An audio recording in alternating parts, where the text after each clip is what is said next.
Chapter 9, Lesson 2, the Greek city-states. This is a really fun chapter because we get to kind of learn about their different gods and goddesses they worshipped. You'll read a lot more about it in your book as well. So the Greeks worshipped a lot of gods and goddesses, and they believed they lived on Mount Olympus and acted a lot like humans do. And so if you take a look at this picture right here, you'll see a picture of Mount Olympus. They thought most of their gods and goddesses lived up on this mountain.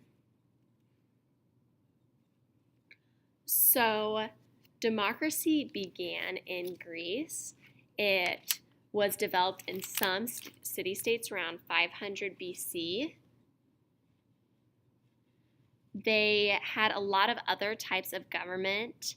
In some places, a king would rule. In other places, wealthy and privileged families would help run the government. But a new form of government developed, and this was known as democracy, or a government that was ran by the people. So the city-state of Athens was the best example of a democracy. However, it looked very different than what it does today. And one of those differences is to take part in it, you had to be a citizen, which meant that you were male and you were born in Athens. Another big city-state was Sparta, and they had a completely different type of government. It was very centered on the army. So we're going to take a look at some of the similarities and differences in these two city-states. In Athens, they had a democracy. So if you were a slave or a woman or a worker born outside of Athens, you could not participate. You did not have the right to vote or own property or testify in court. All men had to take part in the government. This was a requirement, so they had to serve on juries and some other duties.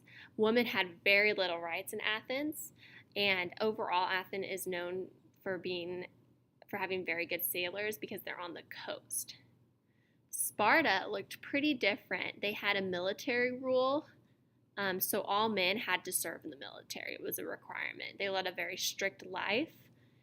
However, women had more rights. They were able to own property and express opinion. They were much more powerful on land. They were not as good as sailors. And then one thing they both had in common is that the men had more rights over the women. Even though Sparta, women had more rights, they didn't have a lot. And that is the end of lesson 2 notes.